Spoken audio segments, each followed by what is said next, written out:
Test the battery. Running 12.7, 6.9, 12.7 on that. So I'm gonna go ahead and start the car.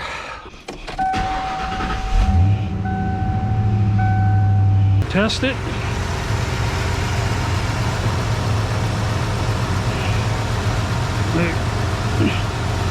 I'm not running enough. So what I'm about ready to work on is pull the alternator out and replace it. So this car I've only had for two or 3 months, and the person that had it had replaced the alternator, but when I do a test, it's running, when the car isn't running, there's about 13 volts to the battery. When it runs, it goes down to 12.2. It's not enough.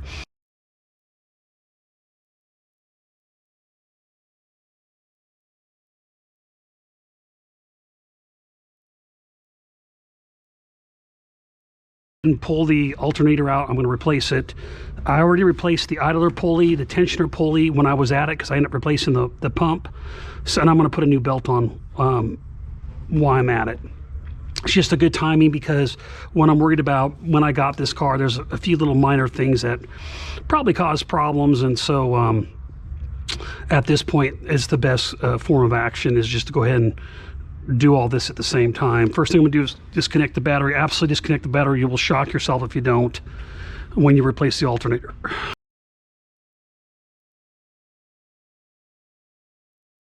Battery is disconnected. I'm gonna go ahead and pull off the belt now, which I believe is a 5/8.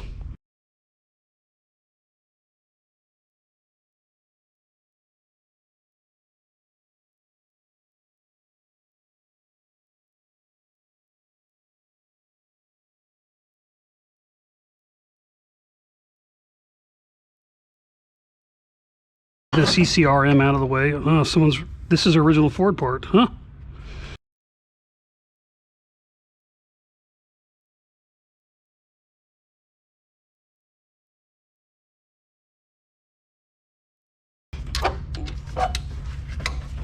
Okay.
I'm going to go ahead and install this, but before I do this, I'm going to rewire the pigtail. Part number on that is 442, or 224, sorry. And I'm going to rewire the pigtail. I'm going to go ahead and wire this with quick disconnects and reinstall it.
Replaced the alternator,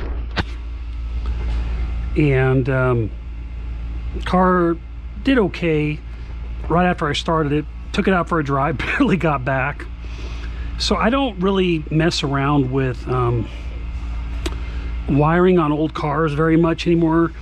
You know, the harness doesn't look bad, but I'm going to build a brand new harness, and I'm going to go straight to the battery with the lead. I've done this on other cars, and here's what I find. Once the gremlins take over, and you know, you really sort of run out of things that you can do, right? I mean, it could be the starter solenoid plug here. It could be a lot of things giving me problems, but you know, you can spend a lot of time trying to resolve this. At the end of the day, I find it's easier just to rerun everything, run a separate fuse, go directly to the battery, and then that way you're never messing with it. You're always getting a charge. So that's what I'm doing here. I'll show the video of replacing the alternator and everything I did, but it didn't end up helping in the long run. Just wasted a lot of money. And so what I'm going to do is I'm going to go ahead and cut this, tape this up, and see if I'm going to what I'm going to do here. But basically the alternator goes straight to the starter solenoid, which is right here, and I'm not liking that harness. I probably need to yank that off the solenoid itself. So maybe that's what I'll do.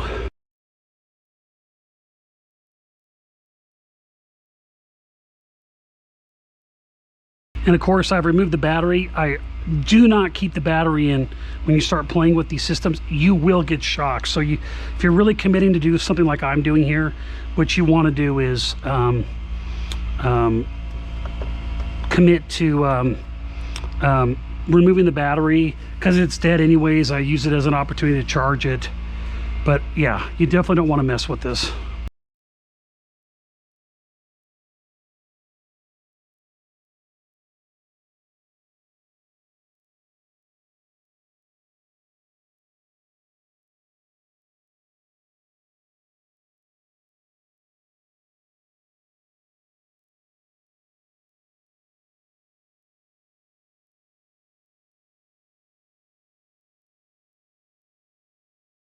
It started burning. So you could probably replace this if you wanted to, but my concern is if it's having problems here, what else is happening in the harness? So I'm going to replace it with the 3G alternator kit from Painless Wiring Products. Part number is 30831, and it works with a 3G alternator. You need to make sure if for some reason you were doing a different you know, set of instructions or a different alternator, you would use a different kit.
I finally got all my alternator problems solved. So end up running, getting a new alternator, new plug, running a new harness, building my own harness. And a couple things that came up. First thing is the yellow wire, this is your constant power wire, was the problem. So it was not getting enough power through the actual plug here. So I'm assuming that somewhere in the, I'll show you there, somewhere in the chain there, I got a problem. So I ended up going directly from the starter here, just running back to the yellow in the yellow to the alternator. On a 3G, you got basically 3 wires. There's the one that goes back, but let's just talk about the 3 wires that run from it. Some will have a 4th of ground. This harness does, and I did that. You shouldn't need to run a separate ground wire. I went ahead and I did it anyways because, again, I had some concerns because things were not working like they were supposed to. So the yellow here is constant battery. The green here is ignition on. That is working. So, and the voltage regulator, remember, is on your alternator itself on these cars. So there, sometimes a 3G wiring system is also done in case you have a voltage regulator. Again, the voltage regulator is actually on in the alternator itself. So this is the starter here. The other thing that was weird is the starter cable was so short. So I'm assuming that there was some corrosion and someone cut the wire. And it was so short that it was literally putting pressure on all these harnesses when you try to plug the battery in.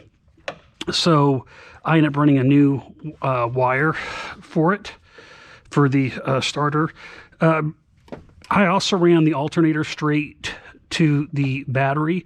Normally the alternator would go to the starter and you'd have less cables. This isn't an ideal situation, but reason I went straight is I may go back and put an inline in the future fuse on this.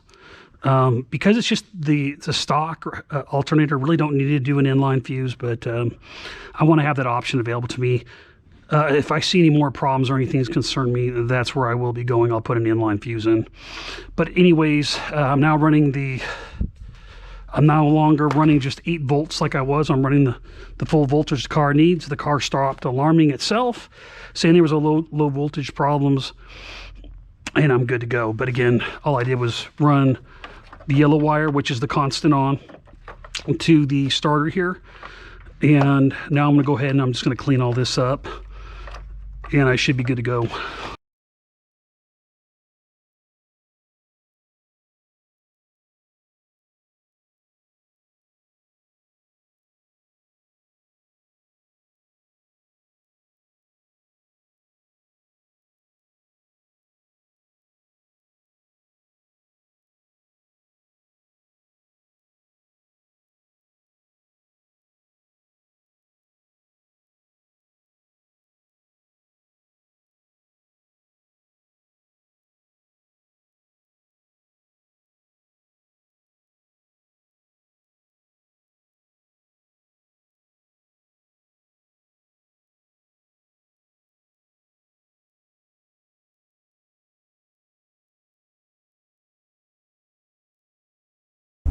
So if you like this video, go ahead and smash the like button below. If you want to see more videos like this in the future, go ahead and click the subscribe button and the bell if you want some notifications. See you next time on Chasing Mustangs. Thanks. All right. Great job. Yeah, I see it like literally every day.